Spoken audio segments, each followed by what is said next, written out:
자,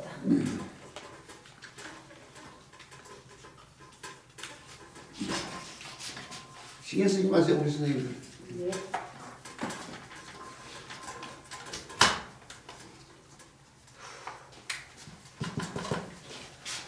자, 이 글자의 뜻 마디요. 마디가 여러 가지 뜻이 있는데 그 여러 가지 뜻 가운데 하나가요. 몸을 이루는 낱낱이 부분을 뜻하는 말이에요. 몸을 이루는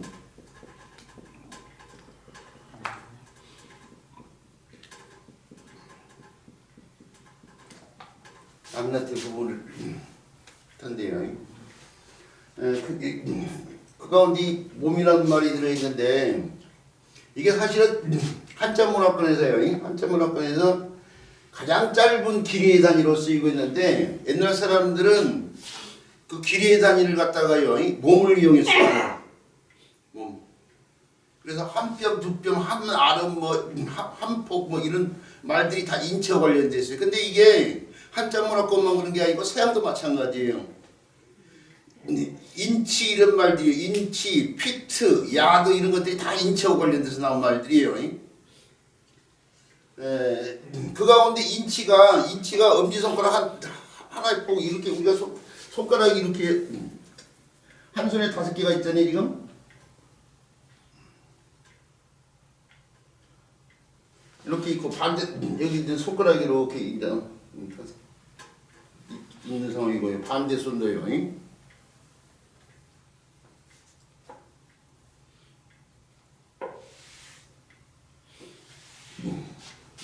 좀 제대로 해보려고 했는데 제대로 안 됐는데요. 잘 됐습니다. 이게 손가락이 그래서 10개잖아요. 10개. 요 10개의 손가락 길이가 뭐냐면 한 자예요. 한 자. 뿅을 한 자. 1척이에요. 1척. 두 개 합친 게요? 1척. 이게 두 개가 합친 게 1척이에요. 1척. 1척의 길이. 예. 그리고 요걸 촌으로 지금 여기 많이 톤자예요. 요거 10촌이요. 10촌. 10촌. 이 마디를 갖다가 손우리말로 넣으면 치라고 그래. 치라고 하는데 우리가 바다 생물 가운데 있죠. 연체 동물이요. 네. 바다 생물한테 한치라는 그 오징어과에 속하는 네. 저 고기가 있어요. 네. 그 한치라는 명칭이 왜 그러냐면 이게 오징어과니까 오징어 똑같아. 오징어고 이렇게 똑같은 인생인데 이게 길이가 일반 오징어는 이 길이가 이렇게 다리가요. 이거 다리라고 흔히 얘기하는데 다리가 길어요. 야나 짧아요. 이게 한치, 이게 한치밖에 안 되기 때문에 한글로 적어보면 이렇게요.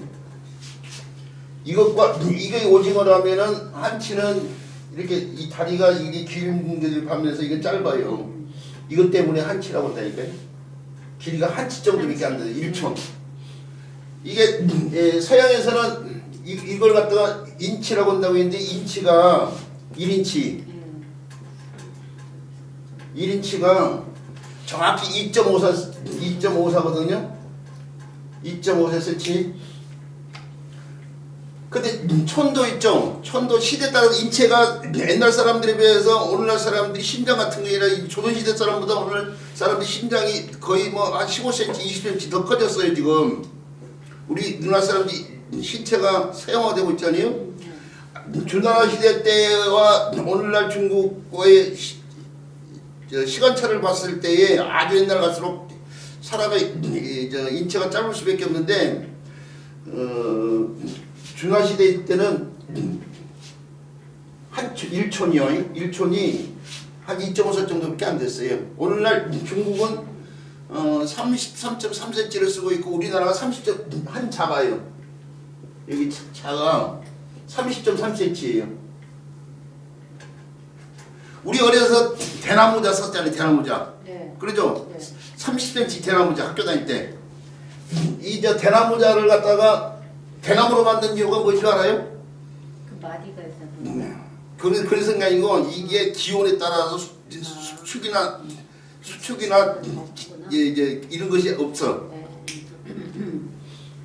온도에 의해서 수축되거나 뭐 늘어나거나 이런 것이 없어. 그러니까 정확하게 길이가 항상 나올 수 있으니까. 그리고 그 30cm 차이 보면은 눈금이 이렇게 새겨져 있는데 마지막에 가서 3개가 더 생겨서 30cm 뒤에 관찰력이 있었으면은 그걸 본 사람들이 없지 않아 있을 수 있는데 이제 없을 수도 있지만 이런 경우가 있는데 이 0.03cm를 더 추가한 거야 그게 지금. 그 제 어려서 기억이 그래요. 근데 이게 10촌이라고 쓰니까 그럼 1촌은 뭐예요? 3.03cm겠죠? 네. 오늘날 이게 우리나라에서 1촌의 길이가 바로 3.03cm예요. 근데 이제 지금 이걸 얘기해야 되는데 이게 잡다 몸과 관련돼서부터 비롯됐다니까요. 이 지금 마디촌자도 몸과 관련돼서 이루어진 글자예요. 몸과 관련돼서 이루어질 때 사람 몸에서 가장 쓰임 많은 곳이 어딘가요? 그렇죠, 손요, 손. 그렇죠, 손. 자, 근데 그동안에 손도 뭐 무슨 자 얘기를 하고 있어요? 또. 그렇죠, 또 자 얘기를 했죠? 자, 제가 지금 포도마켓을 이렇게 들고 있는데 이 포도마켓으로 들고 있는 손이라고 이게 이게 손이요. 문자가 되기 위해서는 선이나 점으로 표현된다고 하는데 이걸 5손가락을 다 이렇게 선으로 이렇게 다 펴가지고 손목으로 이렇게 펴놓을 수가 없어요. 복잡해지니까. 그래서 한자에서 많은 걸 몇 개로 줄인다? 3개로 줄인다고 했어요. 그래서 나무 목자를 3개 써놓고 나서 나무가 많다는 걸 나타내는 빽빽한 삼투가 이루어지는 거예요. 물건도 어떻게 돼요? 일반적인 형태를 네모나게 표현해서 이렇게 해요. 3개를 쓰고 벌레도 지구상이 생물체 가운데 가장 많은 개체수가 벌레 아니에요? 벌레를 나타내는 벌레 춤자도 이렇게 하나 둘 셋, 물건 붙자도 하나 둘 셋, 나무 목자도 하나 둘 셋 이렇게. 이게 이렇게 똑같은 글자가 3개 쓰이지만 이걸 삼업자라고 본다고 했어요. 삼업자. 삼업자고 그게 풍성할 성자. 풍성하다는 것은 많다는 거예요. 삼업자는 많다는 뜻이 있어요. 근데 지금 이걸 얘기하는 이유가 바로 이 손가락 5개를 다 피우지 않고 그래서 몇 개로 줄여서 피는다? 3개로만 줄인다고 했죠. 이렇게요. 손가락 3개. 그래서 손목을 이렇게 피는데 이게 손이에요. 그러니까 이게 손. 이게 손인데 이런 손을 갖다가 이제 가볍게 이렇게 피는 거죠. 손인데 우리가 이제 병원에 한방병원에 가면은 진맥을 해요. 진맥을 할 때 손목을 붙잡고 진맥을 하잖아요. 그럴 때에 이 맥이 뛰는 부분을 이렇게 한의사들이 짚어본단 말이에요. 그 짚어보는 부분을 뭐라고 하냐면 촌구라고 그래요. 촌구. 예, 촌구라고 그래요. 촌구의 촌자가 마디촌자예요. 그 이구자는 뭐예요? 이구자는 뭔가 드나드는 것을 말하잖아요. 맥이 드나든다 이거죠. 뛰었다 하는 싸우니까요. 그 촌구라고 하는데 촌구가 바로 요 손목 요 부분에 있어요. 이렇게 손목 요 부분. 여기죠. 그러니까 여기. 이게 천구 점이 들어간 부분이 천구예요. 천구분에 점을 찍었어요 지금. 자, 문자가 살아있는 생명체랑 마찬가지 후대로면서 약간 석 변화되는데 이렇게 이 부분이 반드시 이렇게 되고 그다음에 이 부분이 이렇게 내려오고 그다음에 여기 점이 이렇게 되는 거예요. 이렇게 된 글자가 좀 세워진 상태예요. 그 글자가 바로 이 글자들입니다. 손에 총구분, 맥을 띄는 총구분에 점을 찍었는데 이 점 찍어지는 부분이 손목에서 한 마디 되는 부분에 있어. 한 마디 되는 부분. 그래서 거기서 마디라는 뜻이 나오고 이제 촌이라는 놈은 약속된 놈이죠. 그래서 이걸 마디촌이라고 그러는데 이게 길이단위에서 가장 옛날 사람들한테 오늘날이야 뭐 더 짧은 길이단위를 쓰고 있으니까 시장이 발달되어 있으니까 그러지만 옛날 사람들 입장에서 이게 가장 짧은 길이단위란 말이에요. 그래서 이게 짧다 그런 뜻이 있고 또는 뭐 약간 조금 뭐 이런 뜻이 더 있어요. 그래서 짧은 평가를 하면은 천평을 한다 할 때 쓴 촌자가 바로 이 글자예요. 또는 짧은 세부치 같은 걸로 사람을 죽였을 때에 촌철살인 그런단 말이에요. 그때 쓰는 촌자를 이 글자로 쓴단 말이에요. 우리가 짧은 마음, 조그만 마음, 작은 마음이에요. 작은 마음. 촌지. 그렇죠. 작은 마음을 가지고 상대한테요. 고마움을 전달하는 걸 촌지라고 해요. 촌지. 이 작은 뜻이에요. 작은 뜻. 뜻짓자. 고마움을 전달하기 위한 작은 뜻. 그러니까 이게 촌지가 작은 뜻이기 때문에 이게 부정적인 말이 아니야. 요즘은 부정적으로 써먹고 있잖아요. 이걸. 이 촌지가 곧 달리면 뭐라고 할 수 있는 줄 알아요? 누구나 가질 수 있는 마음의 뜻이기 때문에 인정이에요. 인정. 인정이 있는 거야. 인정. 촌지를 전달하는 게 인정을 전달하는 거야. 인정. 인정이 없으면 인정머리가 없는 거지. 인정. 그런데 인정이 이제 오늘 속담이에요. 속담에 이런 말이 있어요. 인정은 발의로 싫고. 제가 옛날에 대학원 다니면서 이 속담을 인용했더니 교수님이 그걸 평가하는 교수님이 그 무슨 말이냐고 해서 설명을 자세히 드린 적이 있는데 이 속담을 미처 몰랐던가 봐요. 인정은 우리 선생님도 알고 계셔야 돼요. 발의로 싫고 그 다음에 진상은 꼬치로 깬다. 여기에 진상이 오늘날 진상 떤다. 이 진상이야. 여기에 인정이 요 인정이라면 진상은 오늘날 진상 떤다 할 때 쓰는 진상인데 한자는 이렇게 쓰죠. 이렇게. 이게 사실은 임금한테 올리는 진상 물건이야. 물건. 금상이 누구예요? 사극에서 보면 금상이 임금을 말하잖아요. 임금. 그러잖아요. 임금한테 나가는 것이라니까요. 근데 속담을 보세요. 인정 촌지를 발의로 신다는데 발의가 뭐였냐면 마소의 등에다가 싣는 자루예요. 자루. 말이나 소의 등에다 싣는 물건, 자루로 싣는 물건 말이에요. 이게 발이 싣는다 할 때 쓰는 발이야. 들어봤죠? 네. 그러니까 인정은 바리바리 싣는 발이 있는 게 많이 싣는 거예요 지금. 그거 정작 임금한테 군주시대 때 최고 높은 사람이 임금인데 정작 임금한테 가는 것은 꼬치. 이런 꼬치에다가 그냥 꽃감꽃 깨듯이 은행꼬치 이런 거 우리 저 전 부칠 때 명절날 전 부칠 때 꼬치 이렇게 산적 있잖아. 한적 그런 것처럼. 그러니까 뭐예요? 임금한테 사실은 발로 가야 되고 이 인정은 고을 원님 이런 사람들한테 바치는 건데 이 반대가 돼 있는 상황이야. 이 진상이 오늘날 뭐 이상한 짓거리 하는 사람들 진상 뜬다고 하는 이유가 뭐냐면 이게 임금한테 가는데 쓸데기 없는 거가. 그게 쓸데기 없는 짓이 진상 뜨는 거야. 옛날 사람들이 저 상조에서 진상품 뭐가 올라가고 있어요? 곶감이 올라갔죠? 네. 상조 특산물 곶감. 올라가면서 옛날 교통이 발달되지 않았으니까 어떻게 돼요? 가는데 지체가 되고 비가 내리고 비 맞고 지체되고 어떻게 곶감이 어떻게 됐어요? 썩어 문드러질 거 아니에요. 그게 진상 꼬치를 깬 진상이야 그게. 그 짓거리는 사람들이 진상을 떠는 거예요 지금. 정작 진상이 임금에 나가는 좋은 것이 돼야 되는데 반대가 되는 상황이에요. 그러니까 여기에 인정이 지금 좋은 의미였지만 뇌물로 지금 작용을 했잖아요. 그러죠? 요거 촌지도 원래는 좋은 의미였어. 근데 오늘날 촌지를 갖다가 부정적으로 생각한 이유가 바로 그거라니까요. 그럴 때 쓰이는 촌자가 바로 마디촌자고 마디촌자가 사람 손이요. 사람 손에 손목에서 한 마디 되는 부분에 점을 찍어가지고 그 부분이 총구라고 있어요. 그걸 정리화시킨 걸 때가 마디촌자다. 그리고 얘기한 것처럼 천충. 일단 마디야 마디. 이게 마디 이렇게 되어 있는 몸체가 촌충이라는 몸속에 기생충 말이에요. 그때 쓰는 촌자가 바로 있죠. 그때는 마디인데 이 짧다 조금 그런 뜻으로 쓰이면서 촌평이라든지 촌철살인이라든지 촌지을 때 쓰는 촌자를 버리죠. 그럼 촌충이라고 그러면 회승충의 총충이에요? 네? 저기 그 뭐야 저기 뭐지?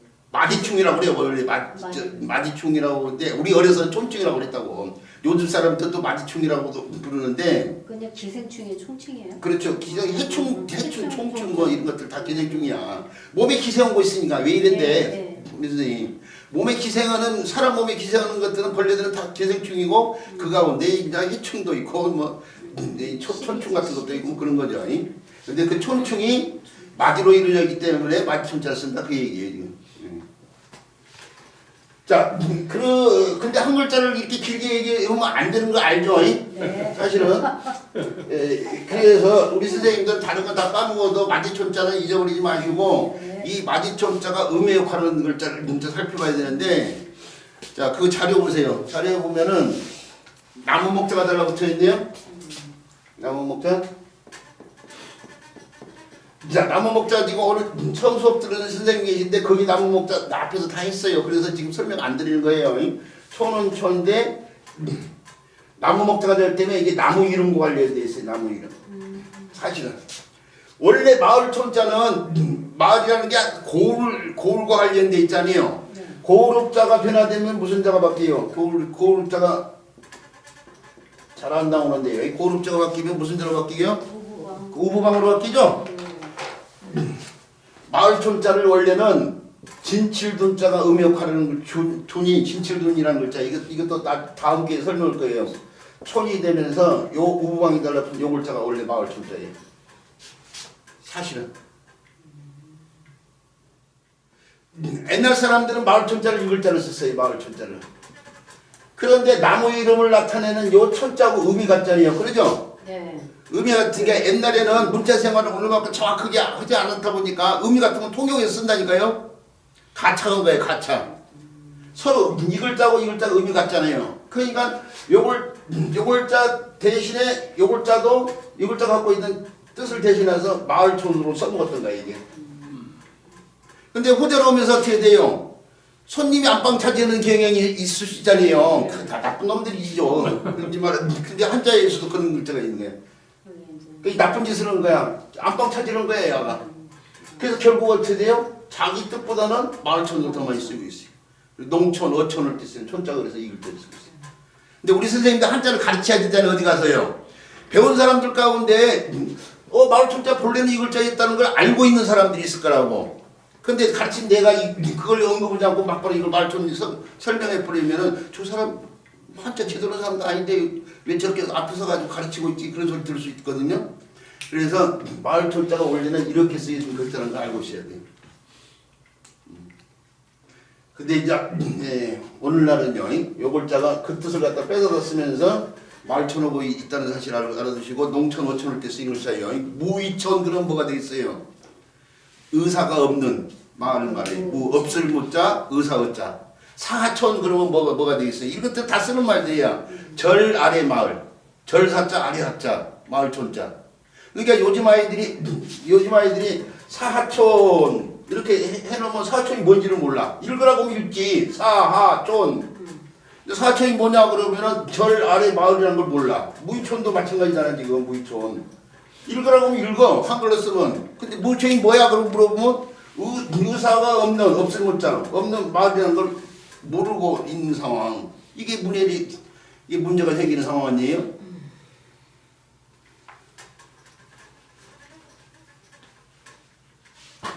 자, 근데 쭉쭉쭉 나갈게요. 그 다음에 헤아릴 촌자는 마디촌자가 음역해서 마음속을 헤아린다고 헤아릴 촌자예요. 요 글자가 들어가지고 시험에 비교적 자주 나온 게 촌탁이야, 촌탁. 네. 그 탁자가 법도도자로 흔히 많이 쓰는데 헤아릴 탁자야 거기서는. 그래서 이 글자를 그 글자를 도자로만 알고 있는 사람들이 많거든요. 도자로만 알고 있는 사람이 많은데 이게 탁으로도 쓰여요. 옛날 중국에 형제가 있었어. 형제가 있는데 쌍둥이야. 쌍둥이인데 형의 이름 그 성이 배시야 배시. 형의 이름도 이렇게 쓰고 동생 이름도 이렇게 썼어. 근데 같은 글자로 썼는데 읽을 때는 배도로 있고 형은 배도로 있고 동생은 배탁으로 읽어야 되는 상황이야. 근데 왜 같은 이름을 써야 쌍둥이야. 이 사람들이 태어나면서부터 몸이 약간 붙어서 태어났어. 한 몸으로. 그래서 한 몸으로 태어났기 때문에 또 이름도 같은 글자를 쓰게 했는지도 모르죠. 그렇게 해서 개연성이 더 커져 그러니까. 근데 하나는 똑같은 글자를 썼지만 한 사람은 배도로 있고 한 사람은 배 타고 읽은 거야. 우리말로 이제 읽는다고 치면은.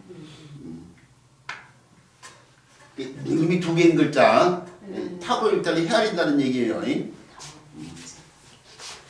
자, 그 다음에 높을 존자예요. 높을 존자인데 요 글자가요.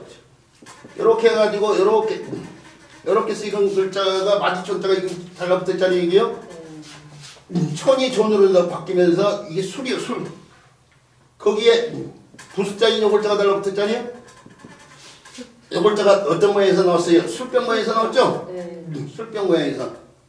근데 이제 간지자로 빌어다 쓰니까 술을 낚는 글자는 술을 담길 때 중요한 게 물이니까 물과 관련된 글자를 붙여가지고 새롭게 술자가 이렇게 만들어지잖아요. 그렇죠? 그런데 이것이 물 관련된 이것이 없어도 이것은 술병에서 나왔기 때문에 술과 관련될 수밖에 없어요. 그 글자 여기 잘 없어요. 그 위에 두 개가 뭐냐 이거예요. 이 글자 옛날 글자가 이렇게 표현됐어요. 사실은 술병이 여기 지금 여기 술병 그리는데 술병이 있고 막바로 밑에 술병 밑에 요 손,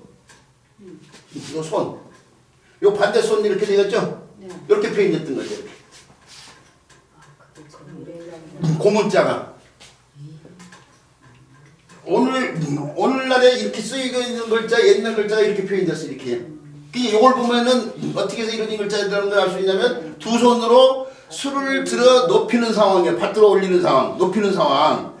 자, 술이 굉장히 귀하단 말이에요. 먹을 것이 부족은 옛날에는 있죠.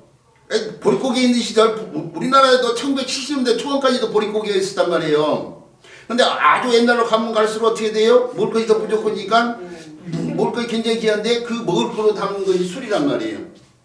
그래서 술이 굉장히 귀한 음식이에요. 우리가 인생을 거치면서 중요하게 여기는 것이 옛날부터 관원상자라고 했잖아요. 관원상자. 한글로 쓸게요. 시간이 없으니까. 관례, 혼례, 상례, 제례에 빠지지 않는 게 술이야. 관례를 치를 때 성이 됐다고 해서 술 준다는 말이에요. 혼례는 당연히 합판주 같은 맛이잖아. 상을 치를 때도 마찬가지고 제사를 지낼 때도 마찬가지고 음복은 행위. 제사제자 이렇게 쓰잖아요. 이렇게 제사제자 그러죠? 여기다가 술을 붙여서 이것도 제사제자야. 오늘날 안 써서 그렇지. 뭐다가 복잡하게 이걸 굳이 술까지 붙이냐 이거예요. 그래서 오늘날 이거 떼고 쓰고 있지만은 이거 술제자 앞에 붙여도 내냐 제사제자예요.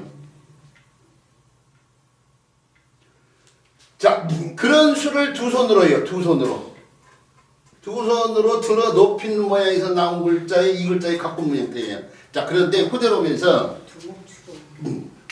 요 핵은 뭐냐 이거예요. 요거 술병은 요건데 요 핵인데 옛날 고문자를 찾아봤더니 처음에는 이걸 저도 고문자 조사를 제대로 안 하는 식으로 자료가 없었죠. 조사하고 싶어도. 근데 요즘 구글 같은 데들이다 중국자, 일본자 많잖아요. 고문자를 찾아보니까 이렇게도 표현했더만 이렇게요. 오히려 옛날 처사도가 발달되지 않을 때에 그냥 특별히 신경 써서 그냥 이렇게 썰을 건 거야 이렇게. 여기 삐쳐나온 핵이 이렇게 바뀌었다고 생각해 줘야 돼. 이게 덥게 나온 사람도 있고 술의 향이 발산되는 나는 사람도 있는데 고문자에는 그렇게 술의 향이라고 생각을 자인도 없고 또 덥게라고 표현을 자인도 없어. 그냥 글자의 일부가 튀어나온 부분을 이렇게 바뀌었다고 생각해 줘야 돼. 근데 이렇게 튀어나온 부분 글자가 고문자가 의외로 많아. 조사를 해보면은. 아무것도 아니에요? 네. 그러니까 술병의 일부 핵이 변화되는 것이라고 설명을 해줘야 된다 이거예요. 내년 이것도 그런 게 술병이야 이게 전체가. 자, 그리고 두 손이 있잖아. 두 손이 있는데 후대로 오면서 이게 두 손으로 받들어 올리잖아. 지금 형성자로 바뀐 거야. 하나를 생략한 대신에 요 글자가 의미 존이니까 존과 비슷해서 마디존자로 써서 그 글자가 결국 이렇게 했는데 형성자로 바뀐 것 뿐이야. 근데 원래는 두 손으로 술을 들어서 높이는 상황에서 이게 높일 존자, 높을 존자예요. 존경하다, 존엄하다 할 때 쓴 글자. 무슨 말인지 알겠죠? 아니 길게 설명하고 싶어도 길게 설명 못하는 사정을 알고 계시잖아 지금. 그잖아요? 네. 그러니까 요 정도까지만 하고 나중에 또 기회가 있으면 또 그런 기회를 통해서요 설명을 더 할 수 있는 상황을 만들어 보도록 하고 요 정도까지 하는데 요 글자가 다시 음역하는 글자가 있는데 존이 이번에는 준으로 바뀌었어요. 준으로 바뀌었는데 길을 따라가서 쫓아가는 거야. 앞사람을 갖다가 뒷사람이. 요즘에는 길로 사람이 가는 게 아니라 차들이 많이 가니까 앞에 있는 차를 뒤에서 이렇게 쫓아가. 이 명절 때 있잖아요. 명절 때 도로가 이렇게 고속도로가 많이 막히잖아요. 네.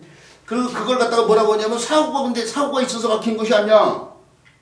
그런데 긴 막혀 무조건. 막 그래서 10시간, 3시간 걸리고 10시간 걸리고 그러잖아요. 그런 정체를 갖다가 유령 정체라고 그래. 유령. 마치 유령이 제대로 나타난 것처럼 유령 정체가 사고도 없는데 이유도 없이 길이 막힌다니까. 근데 그 이유가 뭐냐면은 내가 조금이라도 빨리 가겠다고 칼치기는 사람들이 이렇게 앞차가 있는데 이 빈 공간에서 이렇게 들어오는 거야 이렇게. 그러면 이 차가 어떻게 돼요? 들어오면서 이 차가 속도를 줄여야 될 거 아니에요? 네. 그럼 뒤 차도 속도를 줄여야 돼. 그러니까 그것이 계속 반복되니까 뒤에서는 서 있는 상황이 돼버려. 그냥 앞차를 줄줄줄 따라가면 그런 유령 자체가 안 생기는 거야. 근데 내가 먼저 가겠다고 이쪽으로 갔다 이쪽으로 갔다 하는 차가 생기니까 그 뒤에 오는 차들이 어떻게 돼요? 속도를 줄일 수밖에 없어. 그러니까 그 뒤에 것을 자꾸 영향을 받는 거지. 그 뒤에서는 서 있는 상황이 돼버린 거야. 그게 유령 정체예요. 이렇게 앞차를 따라가는 거, 쫓아가는 거, 그게 교통준수인 거야.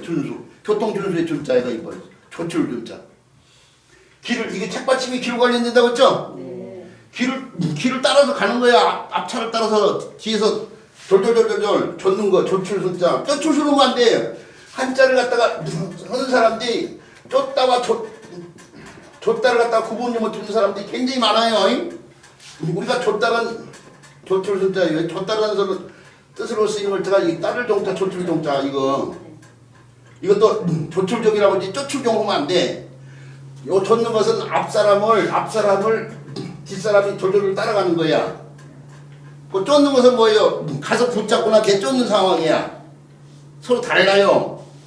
근데 이런 글자들 갖다 쫓출종 하는 사람들이 가끔 거다 있어. 이것도 쫓출주는 사람들이 있어요.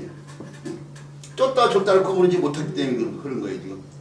이게 한자가 통섭의 학문이에요. 한자 하나만 가르친 게 아니라 한자 속에 문화가 포함되어 있기 때문에 그 문화적 배경까지 이해를 하면서 가르쳐야 제대로 된 한자서인데 우리나라의 한자를 가르치는 사람들이 그냥 한자만 놓고 한자를 가르쳐. 그것도 제대로 설명을 안 해.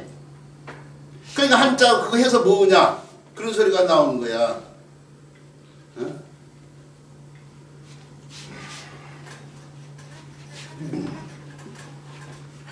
자, 조출전자 기억을 하시기 바라고. 이 책받침 달라서 길을 따라서 줬는 거예요. 그 다음에 나무 목자 이렇게 달라붙어 쓰인 글자도 준비했죠. 존이 준으로 바뀌면서 뜻이 나무와 관련되겠죠? 네. 나무로 만든 술잔이에요, 술잔. 진짜? 그 이몽룡이가 변사코 생일해가지고 시잖아요. 금전미지는 천일이에요. 옥방가인은 만성고라. 가성고처 민누락이요. 뭐야 오래간만에 이거 흘가면 참 기억이 튀어가지고 뭐죠? 그다음에 갑자기 생각해서 설명하자. 하여튼간 금전미주의 줄자가 바로 이자잖아요. 저 우리 선생님도 다 화투 칠 줄 아시죠? 화투. 네. 화투의 9번째 것이 뭐예요? 9번째 뭐 무슨 화투가 꽃화자잖아. 꽃화자를 쓰는 화투잖아. 무슨 꽃이 그려져 있어요? 국화죠, 국화. 국화인가 하면 안 돼. 한자는 사람은. 왜 그러냐? 국화를 가장 많이 써먹을 때가 언제예요? 네, 중양절이잖아, 중양절. 네. 그러니까 왜 중양절도 한자로 생각해봐. 9월 9일. 중양절도 한자로 생각해보면은 양수. 양이, 네. 우리가 숫자 가운데 1, 2, 3, 4, 5, 6, 7, 8, 9, 10 이렇게 할 때 10은 다시 1로 돌아왔잖아요. 숫자가. 단단히 가운데 9까지 있는데 이게 양수고 이게 음수예요. 네. 홀수가 양수고 그 양수 중에 최고 높은 수가 뭐예요? 9예요. 9. 9가 최고 양수 중에 최고 높은 수예요. 그게 두 번 겹쳤어. 9월 9일. 양기가 가장 충만한 때예요. 그래서 이게 옛날 사람들이 오늘날에도 저 나라에서 명절 최중과 1월 1일 당연하고 3월 3일 삼진날 5월 5일 단오 7월 7서 9월 9일 중앙절 다 중복이 되는 날이 어떻게 돼요? 나라에서 사람들이 기억이 여긴 날이야. 이날 이게 양수가 들어가는 날 옛날 사람들이 혼례를 치르고 하는 거예요. 음수가 들어가면 우리가 저 손 없는 날 찾잖아. 손 없는 날이 양수가 들어간 충만한 날, 양기가 충만한 날 찾는 거야 사실은. 근데 그 가운데 9월글이 양기가 가장 충만한 때야. 이날 홀릴 치면 안 돼. 옛날 사람들이 왜 그런 줄 알아요? 이 좋은 날 자기 혼자 독차지하면 안 된다고 봐서. 그래서 이 나라 어떻게 돼? 사람들이 다 모여가지고 국가전을 부쳐먹고 국가주를 마시고 그러면서 장수를 기워 서로 장수를 기워놓고 하는 건데 그게 화투장이 지금 그려져 있는 거잖아. 9월글이. 자, 그리고 이 국화가 그려져 있는데 이 화투패를 뭐라고 그래요? 9월글 화투패를 뭐 목단이라고도 하고 뭐 난초라고도 하는 것처럼 국진이라고 그러죠? 국진이 국중에서 나왔어. 국과 국자에다가 술장 주자. 그게 화투장에 보면은 저 찾아보세요. 이렇게 술장이 이렇게 엎어져 있어. 술 먹고 지금 엎어져 있는 거야. 옆으로 이제 쓰러져 있는 거야. 그게 그 화투장에 보면은 그 뻘겋게 해가지고 거기 장수술자 써 있어. 이렇게 장수술자. 그러니까 화투를 그렇게 쳐도 그 화투 속에 있는 의미를 보는 사람들이 굉장히 많은데 어느 쉬는 시간 찾아봐. 쉬는 시간 찾아보면 그게 국준이야. 국준 원래는 국화를 먹는데 그게 술 마시기 때문에. 국준이 국진이로. 그렇죠. 국준이 전설 모음이 2로밖에 가 국진이 된다. 국진.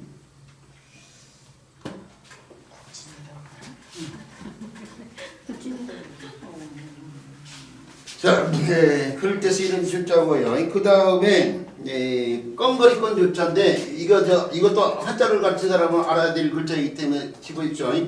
중국의 폭군은 뭐 걸주 하잖아. 그렇죠? 네. 이게 한나라의 마지막에 한나라를 망친 사람이에요. 이게 은나라를 망친 사람이에요. 은나라 마지막 왕. 이게 회걸 그랬는데 회가 닭이 이렇게 닭장에 가면 닭이 이렇게 있고 닭이 이렇게 올라서 있는 횟대라고 저렇게 했대. 여기 보면 똥들이 엄청나게 묻어 있거든요. 그 회글자를 썼어. 마지막 왕을 묘호라고. 우리가 조선에 오늘날 종묘에 가면 태종 태세 문단세 해가지고 우리가 조선의 왕들 이름을 때 이렇게 태조 이렇게 쓰는 이것들이 묘호라고 해요. 묘호. 사당에 종묘에 들어갔을 때 붙이는 죽은 뒤에 붙이는 명칭이야. 그분의 사사생전의 업적을 기려가지고 죽은 후왕이 붙인 명칭이 묘호야. 묘호. 죽은 뒤에 이런 명칭이 생긴 거예요. 네. 이 사람의 거랑이라고 건 뭐예요? 누가 이 거랑이라고 했겠어? 탕왕이 했겠지. 탕왕이 그 다음을 잇는 탕왕이 은나라를 세운 사람이잖아. 자기가 혁명을 한 거나 마찬가지인데 자기가 당연히 새로운 나라를 세웠다면 명물을 세우려면은 선왕의 앞에 왕의 묘를 어떻게 돼요? 그렇죠. 나쁜 걸로 할 수밖에 없지. 그래야 자기가 이 나라를 새로 세운 건국의 명분이 있으니까. 그러니까 이거 해를 쓰고 이거 껌거리끈이 뭐냐면 말이나 소 뒤에 이렇게 말이나 궁둥이 보면 꼬리가 이렇게 늘어져 있잖아요. 거기 똥을 싸면 이게 똥을 이게 뭐라 꼬리에 말꼬리 소꼬리 뒤에 그거 안 묻으라고 엉덩이 뒤로 이렇게 끈을 갖다가 무는 끈이 있어. 거기서 똥을 좀 많이 묻어 있단 말이야. 그걸 뜻하는 글자 껌거리. 그러니까 한자를 하면은 의력이 굉장히 늘어난 이유가 이런 거예요. 껌거리가 뭐인지 모르는 사람들 많았을 거 아니에요? 회가 뭐인지 모르는 아이들 많다고요. 한자를 제대로 갖추면은 문에 대해 걱정할 필요가 없어요. 근데 제대로 안 가르쳐서 문제라니까. 이게 껌거리권 줄자예요. 껌거리권 줄자. 자, 주왕이요. 주왕. 주지육림이라는 설명을 하면 그 주왕을 알아야 되거든. 그 다음에 질환술 술 관련돼 가지고요. 진한술 줄자인데 소주를 갖다가 이렇게 쓸 수도 있고 흔히 알고 있는요. 옛날 소주꼬리를 통해서 정유식 소주. 이거 불 붙이면 안동 소주 이런 거 불 붙이면 확 불이 나요. 그 소주의 줄자가 바로 이 줄자예요. 정유식 소주. 오늘날 우리가 참이슬이라고 해가지고 저는 주로 참이슬을 먹는데 이런 술들은 희석시 소주라고 해요. 물이 들어가는 건데 야는 그냥 물이 안 섞인 거야. 그러니까 불을 붙이면 불이 나지. 안동 소주의 글자, 안동 소주 상표 찾아보세요. 이렇게 써 있어요. 요 글자 써 있어요. 이거 솔글자가 아니고. 소주를 이렇게도 쓰기도 하지만 이렇게도 쓰는데 이게 정유식 술에다가 소주에다가 쓰는 글자라고 생각하시면 돼요.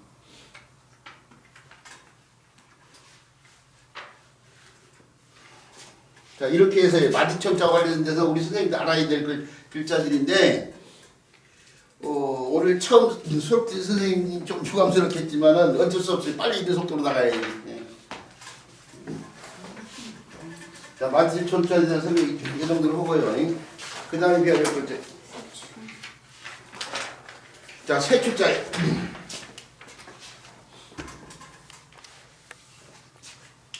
그 다음에 배울 글자는 세출자인데 이거 세족자가 있어요.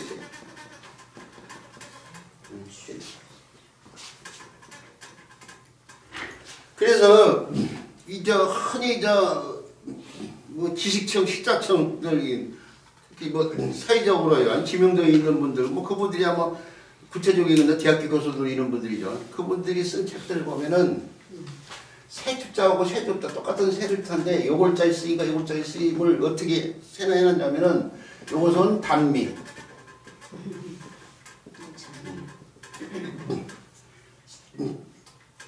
짧은 꼬리자인데 새는 꼬리라고 하면 안 돼요. 그것도 그러니까 그것도 사람들이 꼬리자를 썼으니까 짧은 꼬리 그렇게 표현하는 사람들이 하는데 새의 꼬리는 꼬리라고 하지 않고 꽁지라고 해야 돼. 꽁지. 그래서 한자 가르친 사람이 한자만 알면 안 된다는 얘기가 그거예요. 정확한 용어를 구사해야 되거든. 이게 짧은 꽁지와 관련된 새로 보고 이거 장미라고 표현되어 있어요. 뭐에 부른다면 설문해자에. 설문해자에. 이건 단미가 있는 데 써먹고 이것은 장미에 써먹는다고 이제 긴 꽁지의 새하고 관련된다고 이렇게 설명했다니까요. 그걸 의심의 여지 없이 그대로 옮기고 있어.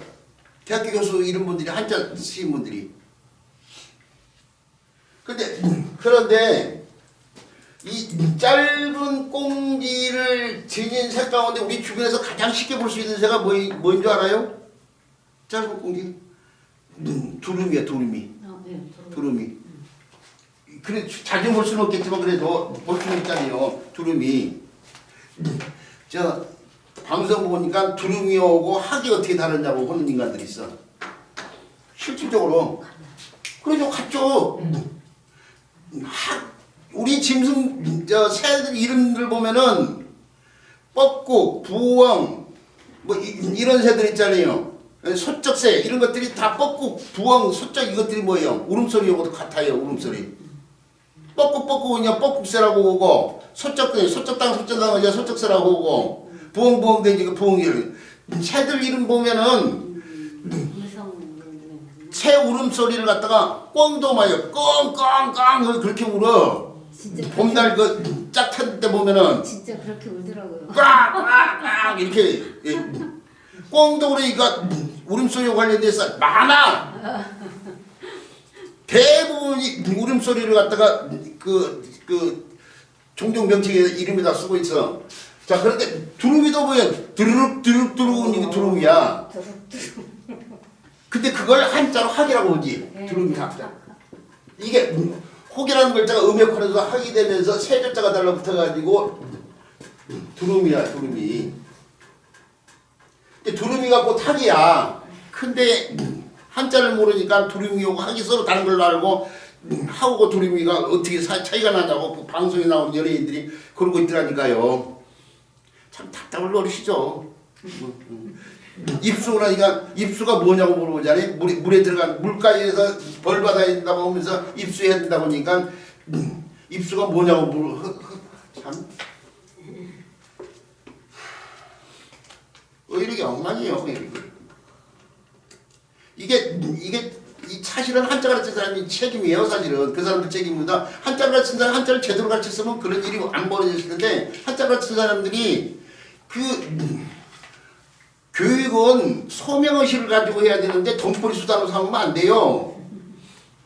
교육자 네 소명을 가지고 교육을 한다고 지금 그래 엉터리 한자를 가르칠 필요가 없이 자기가 먼저 한자 배워가지고 그 쓰고 외우라는 식으로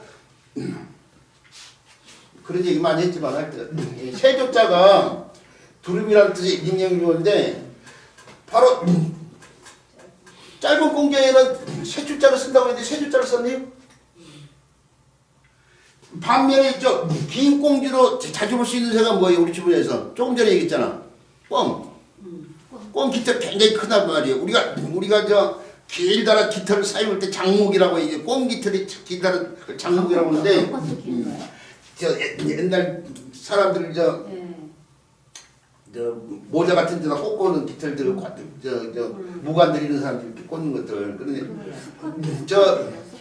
네 근데 그렇죠 수권 장기 자 그 꽁을 나타내는 글자가 꽁치자가 있잖아요. 꽁치자 그 화살시자가 치가 되면서 채주자가 달라붙어가지고 꽁을 치단 말이에요. 이게 꽁의 전설을 담고 이루어진 산이 바로 치악산이잖아요. 그 치악산의 치자가 바로 있다니.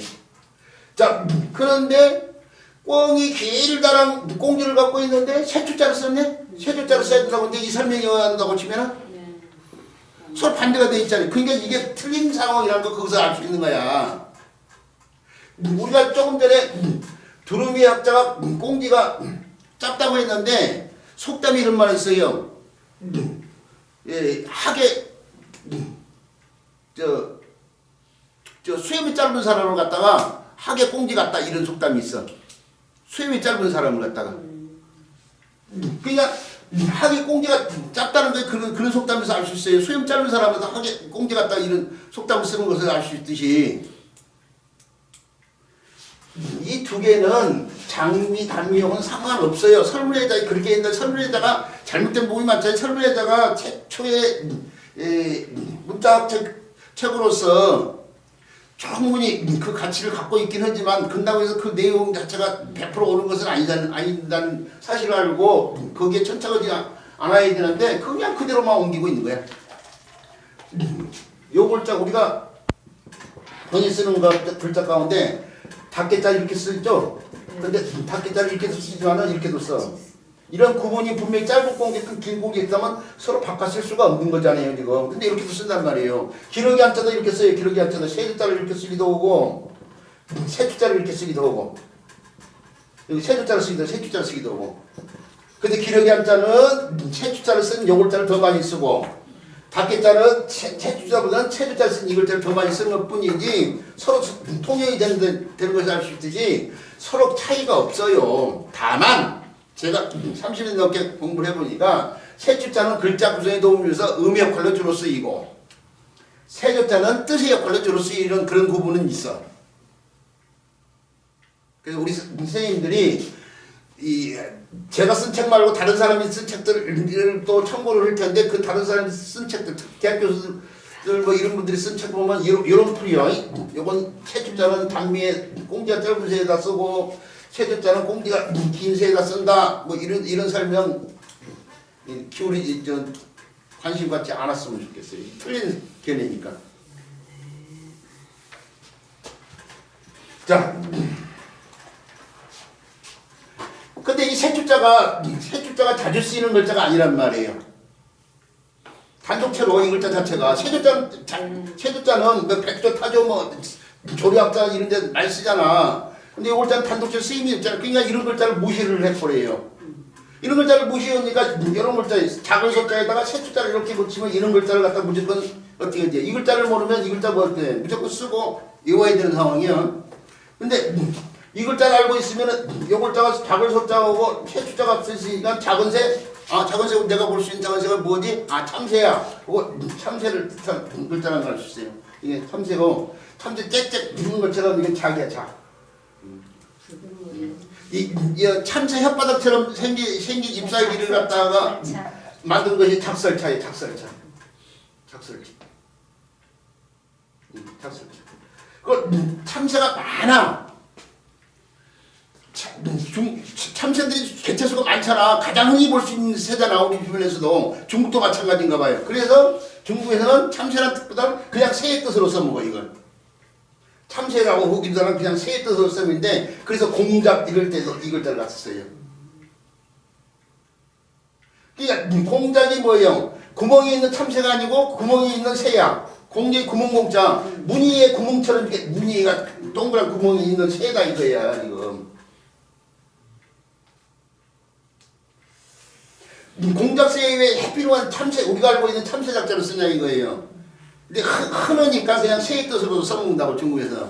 그래서 이 구멍 같은 무늬가 있는 새라고 해서 공작새라고 하는 거야 이게. 근데 이런 것들이요. 이런 것들을 알려면은 보세요. 나무가 이렇게 있고 나무에 새가 이렇게 많이 모여 앉아 있어. 그래서 새가 이 새 한 마리를 이렇게 쓰고 요 새 한 마리를 이렇게 쓰고 요 새 한 마리를 이렇게 쓰고 그다음 나무 자 이게 모임 집자야. 후대로면서 때요. 쓰는데 불필요하잖아요. 새 축자를 세 개를 계속 다 써야 되니까 하나만 써서 이렇게 모임 집자가 이렇게. 그 요걸자 설명을 하면 어떻게 새 축자 알아야 되는 거야. 참새 작자 설명은 어떻게 새 축자 알아야 되는 거야. 근데 새 축자가 단독적으로 쓰임이 없다고 해서 새 축자를 신경을 안 써버려. 그러니까 이런 글자도 무조건 어떻게 해요. 외워야 되는 상황이에요. 쓰고 외워야 됩니다. 그런 일이 벌어지면 안 되는 거죠. 그런 일.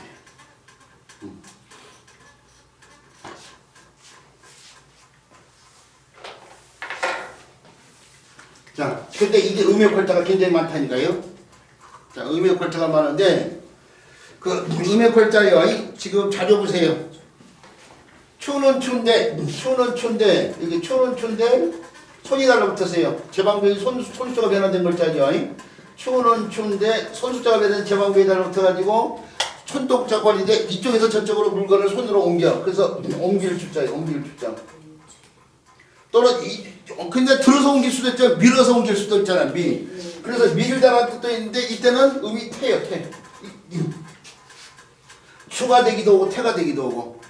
이렇게 음이 두 개인 글자 이런 글자들이 시험이 많이 나와. 그런데 이 글자가 달라붙어 시험이 많이 나온 의가 그래서 이 글자예요. 이 글자. 높을 골자가 음역하면서 실곡자예요. 손에 책지 같은 걸 들고 치면 치듯이 두드린다고 해서 두드릴 골자예요. 두드릴 골자. 이렇게 쓰면 이걸 축으로 읽냐 택으로 읽냐인데 택으로 읽어야 돼 이게. 이게 시험이 많이 나와. 왜 그러냐면 이게 전거가 있는 말이야. 고사성어야. 고사성어. 고사성어이기 때문에 이음절이지만 고사성어를 하고 이게 중국의 옛날에 유명한 문장가들 통칭하는 말 가운데 당송팔대가가 있어. 당송팔대가. 이 당송팔대가 가운데 한유라는 사람이 있어. 한유. 이 사람이 우리 조선시대로 말하면 한성판륜의 지위에 있는 사람이야. 서울시장. 오늘날 말하면 서울시장. 서울시장이 소통령자리라고 하잖아요. 사실은. 네. 대통령으로 하는 지름길. 그냥 서울시장을 통해서 대통령과 이명박 대통령이 그런 상황 아니에요 지금. 이 사람이 행차를 하는데 저 스님인 가도라는 사람이 뭐 시 한 수를 시를 짓기를 좋아했는가 봐요. 시 한 수를 줬어요. 그 시가 오늘 우리 책 자료 보세요. 맨 위에 지금 109페이지 맨 위에 조숙지변수. 새가 잔다 이거예요. 어디냐면 연못가에 나무에서 자. 맨 위에 60번 문제 보이죠? 그 다음에 승태 이 태로 읽어야 돼요. 태. 이제 나중에 결론을 요골자냐 요골자를 놓고 요골자를 택한 거예요. 요골자를 택해서 그 스님은 밀었다 이거예요. 달 아래 문을 갖다 밀었다. 스님이 새가 연못가에서 자고 있고 자기는 늦은 밤에 어디서 잠을 자야 되는데 이제 달 아래 문을 갖다가요. 젊은 같은 걸 밀었다 그 얘기예요 지금. 요 시를 질 때 태를 쓸지 고를 쓸지를 놓고 거기다가 나중에 태를 골랐지만 이 글자를 쓸지 이 글자를 쓸지 고민하다가 이 한유 해쳤기를 막았다니까.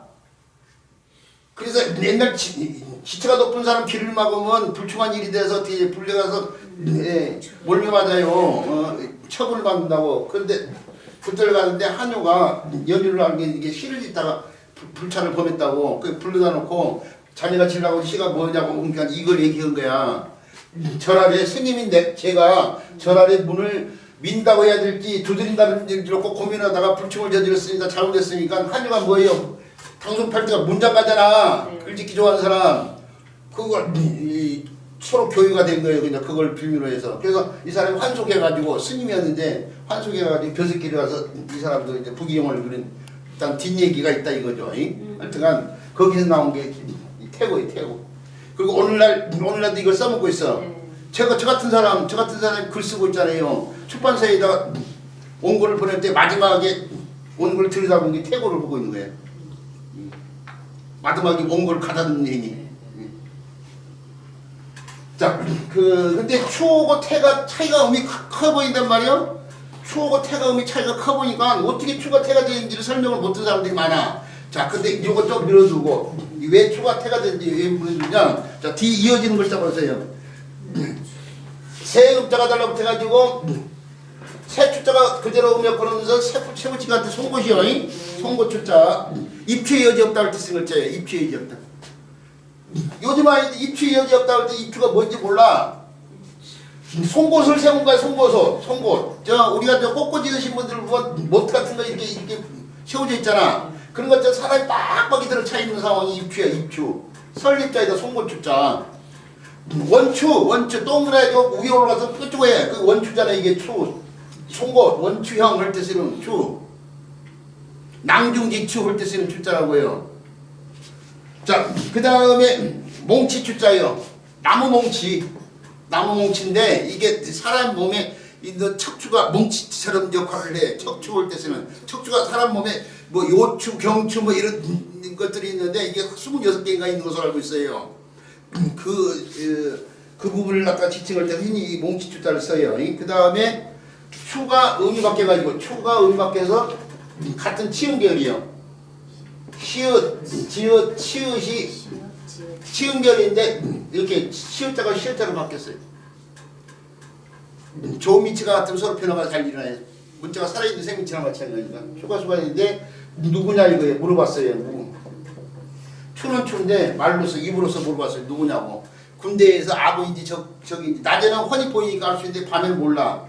암호를 정해놓고 여기서 뻐꾸기 그러면 저기서 부엉이 그러는데 메뚜기 그러면 이제 아군이 아니다는 것이 드러나는 거야. 그래서 쏴도 돼. 그때는. 그럴 때 누군지를 알아보기 위해서 누구 숫자 누구 하자 하는 행위가 수하야. 수하.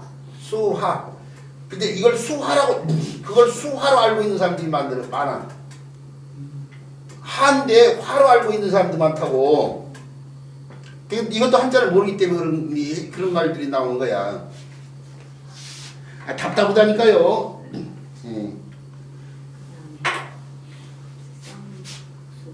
자, 글쎄 수원수고요. 누구를 엄마하고 누구를 탓하냐 이거죠. 그 다음에 새 숫자 두 개가 달랐더니 새 한상 숫자가 되는데 거기에다가 그 사이에다가 말씀원자 또는 밑에다 말씀원자가 들어가면 말싸움을 하는 거야. 말싸움 수는 수인데 말싸움이 되면 어떻게 나한테 원수가 돼. 그래서 원수 숫자예요. 불구대천지수. 부모를 죽인 원수는 불구대천지수라고 하잖아요. 하늘 마주할 수 없는 원수다 이거예요. 그 다음에 시옷자가 이용자도 잘 붙인다고 했죠? 네. 시옷자가 과실이 과일하고 같은 말인데서 할 수 있지. 이 반침 영향이에요. 반침 영향 때문에 이게 옛날에 사람들이 이거 발음을 했는데 오늘날 사람은 발음을 못해요. 이거 발음을 못하면 가까운 놈으로 변화가 되는데 어떤 건 이용, 어떤 건 시옷으로 발음이 되다니까 양쪽으로 다 갈 수도 있으니까 과실이 된 거야 지금. 그래서 시옷과 이용이 서로 교환이 다르다는데 그 수가 뭐예요? 우가 되고 이 몸이 하나 투가 됐어요. 이 몸이. 그러면 유가 되는 거예요. 유. 그래서 여기 있는 글자들이 다 유예요. 마음속으로 생각한다고 해서 생각할 유자. 반과 사유상할 때 쓰는 유자예요. 그 다음에 실이 달라붙으면 실 가운데 굵은 실과 관련돼서 별이 유자예요. 별이가 굵은 실은 거예요. 그물 같은 것이 옷감 짤 때 주변에 가장자리에 굵게 엮은 부분이 바로 별이요. 별이 밧줄 여기 밧줄로 되어 있네. 그 다음에 말씀원자가 달라붙으면은 말로서 이게 거기는 오직 유자라고 돼 있지만은 원래는 대답할 유자예요. 입으로. 네네네. 유유난강금이 예예하고 하라 그러는 거야 지금. 그때 쓰는 대답할 유자예요. 자 이거 설명해서 미안한 마음을 갖고 있지만 어쩔 수 없어요. 빨리빨리 속도를 나가야 되니까. 그 다음에 오직 유자 대답할 유자에다가 요골자가 지금 유음으로 익히는데 입으로 대답한다고 했는데 요골자에다 다시 벌레자를 갖다가 붙였어요. 그래서 오늘날 이렇게 쓰고 있어요. 이렇게 쓰고 있고 변형을 해서 이렇게도 쓰죠. 이렇게요. 이렇게도 쓰는데 요골자가 정자라는 걸 알 수 있어요. 요거 이 글자를 그대로 옮긴 거예요. 이게 그러니까 요골자가 이렇게 구분이 되는 거예요. 요거 오직 유자고 벌레자가 합쳐진 거예요. 그럼 오직 유자가 수가 되면서 다시 수로 들어갔네요. 다시 유가 다시 수로 들어갔네요. 수가 되면서 벌레와 관련돼 가지고 뜻이 벌레와 관련된데 지금 우리 저 교재에다 보면은 도마뱀과 비슷한 벌레라고 원래 돼 있는 글자 있어. 근데 문자가 많지 않으시 비룩이라는 뜻으로 필요한데 이거 어쩔 수 없어. 가짜에서 자격은 전혀 상관없는 뜻으로 필요했으니까 그냥 기록을 신경을 써서요. 이 뜻을 갖다가 대책임 지를 수밖에 없어요. 남아수도 오고서 남아는 모름지기 5수의 책을 읽어야 된다. 뭐 이럴 뜻이는 그때는 모름지기 숫자구나. 죄송합니다. 비록 숫자가 아니야. 남아수도 오고서 모름지기 숫자예요. 이게 쓰임이 그다지 없는 글자인데 이제 문장 공부하는 사람들한테 필요한 글자니. 그 다음에 추가 초로 바뀌었어요. 초. 그 이제 불이 달라붙었어요. 이게 초가 된 거예요. 그래서 불에다 그을린다고 해서 그을리 준데 초토화시키다 뭐 초점을 때 쓰는 초자가 바로 이자예요. 그리고 그 글자에다 다시 돌석자가 달라붙으면 초는 초인데 숨은 바 있던 초자가 돼요. 숨은 바 있던 초. 물에 잠긴 바이 초자. 암초 올 때 쓰는 좌초제다 뭐 할 때 쓰는 글자예요. 환초 뭐 할 때 쓰는 초자예요. 그 다음에 신방병이 달라붙더니 마음을 막 매달아 해요. 뭐 그러면서 나온 뜻인데 마음 졸이고 그러면은 나중에 걱정을 많이 보면 수치해지잖아. 그래서 수치할 때는 초조하다 할 때 쓰는 초자가 바로 이제 초조하다. 초췌하다 뭘 때 쓰는 글자예요. 그 다음에 아까 하면서 관원서 이제 홀레에서 술을 사용한다고 했잖아요. 그 신랑 신부가 홀레를 치는 걸 초래청이라고 그래요. 초래청에서 이제 합판주 같은 걸 마시기 때문에요. 그 술을 붙여가지고 초래주자가 만들었어요. 그 다음에 나무 목자는 당연히 나무 관련돼서 뗄나무 초자예요. 초동급 부를 때 쓴 글자예요. 평범한 사람이요. 초동급. 그 다음에 초도가 달라붙어가지고 식물 가운데 파초를 딴 파초 초자가 있고요. 그 다음에 초에다가 이 몸이 하나 더 추가됐네요. 초, 이 몸이 하나 더 최. 그래서 몇 산자가 달라붙어가지고 높은 산자예요. 이게 이제 추가 최가 된 거예요 지금. 그래서 산이 몇 산자가 달라붙기 때문에 산은 산인데 높은 산자예요. 자 그런데 사람 이름은 많이 써요. 그 높은 산 채자, 높을 채자가 원래 본래 뜻인데 사람이 성으로 많이 쓰니까 그냥 성체하고 있는 글자예요. 체보람을 때 쓴 글자. 근데 내가 내 이름에 내가 채씨다 그러면은 이 글자 본래 높은 산처럼 알고 있어야 돼. 자기 이름인 만큼 그냥 성체로만 알고 있으면 그리고 어떻게 만들어야 몇 산자고 세추자가 합쳐져 있다. 이 세추자 세마에서 나온 그 세출자가 추가 초가 되고 최까지 오면서 산인데 높은 산 채자인데 나중에 성으로 많이 쓰니까 성체 오고 있다. 이것 정도는 알아야 될 거 아니야. 자기 이름인데 우리나라의 4대 성씨 가운데 하나인데 김, 이, 박, 재 자기 이름에 쓰이는 글자조차도 이게 서울 시민들 어느 조사를 보니까 서울 시민들 성인들한테 자식들 이름 한자로 쓰는지 확인해 보니까 뭐 거의 70%인가 80%가 자식들 이름 한자로 못 쓰더만.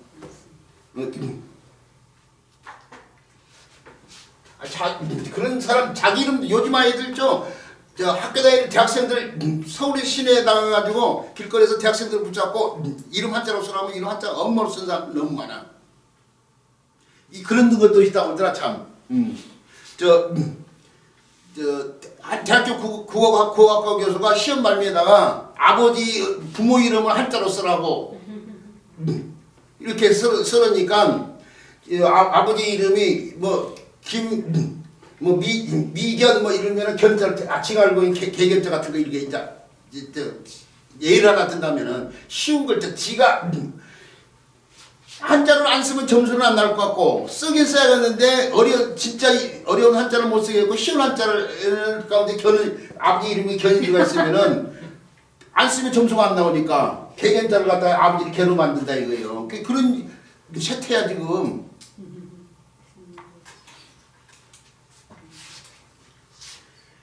자, 그래서 너플제자가 여골자가 성체자가 다시 사람이 달라붙으면 사람이 어떤 일 같은 걸 재촉한다고 재촉할 제자가 돼요. 눈물이 나와라 그리고 재촉하는 영화가 체루 영화야. 체루탄을 때 쓴 글자에 재촉이란 말도 채촉에서 나온 말이야. 재촉하다는 말도 채촉에서 나왔다고. 잠자라 하는 것이 체면술이라고요. 재촉하는 거예요. 그 다음에 벼 한자가 달라붙으면은 체에서 몸 하나가 생각되면 오라는 몸이면 치가 되는데 벼의 어린 싹 관련해서 어릴 치자 어릴 치자. 그래서 유자가 바로 어릴 유자인데 너는 하는 짓이 유치하다 그러면 어떻게 돼요? 하는 짓이 유치하다 그러면 어린애가 딱 그 얘기가 되는 거야. 어린애가 딱 유치하다 할 때 쓴 글자. 벼의 어린 싹이요. 그걸 뭐라고 그래요? 묘라고 해야 되는데 벼만큼은 묘라고 하지 않고 뭐라고 그래 뭐. 묘내기 해야 될 걸 모내기 한다고 모내기. 묘판 해야 될 걸 모판 하고. 벼의 어린 싹 관련돼 있어요.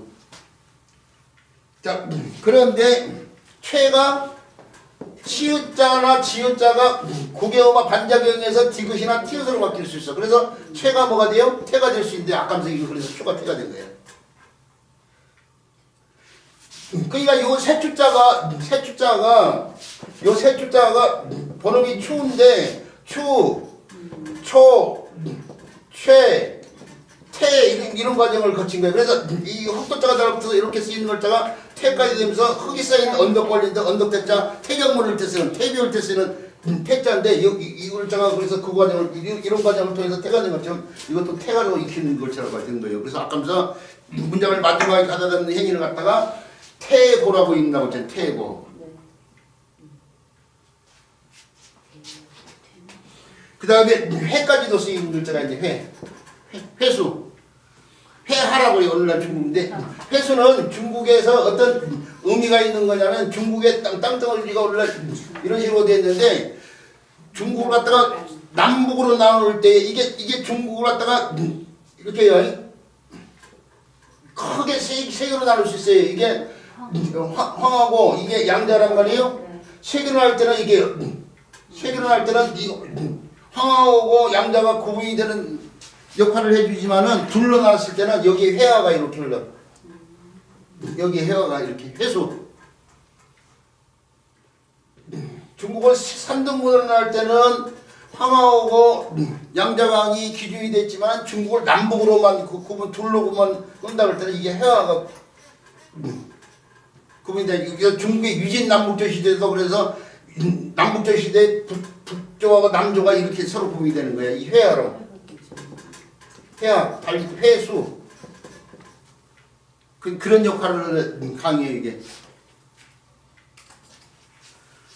자, 그 남귤북지 있잖아요. 남쪽에 귤이 북쪽으로 가면 텐자가 된다. 그것도 해야 기준이야.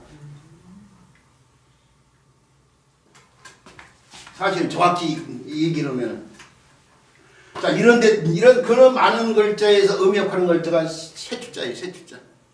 자, 여기서 잠깐 끊고요. 쉬는 시간 갖다 오겠습니다. 변하는 거는 안 설명. 네? 회가 된 그 히읗으로 변한 거는 설명. 음의부가 탈락했다고 생각해요. 태가 회가 돼요. 태에서. 테라nom은 디귿다기 히읗음이야. 됐어요. 그러니까 음의일부가 네. 처음에서 히읗음만 남은 거야. 히읗음만. 디귿이 탈락하고요. 음의일부가 태하면서 네, 알겠습니다.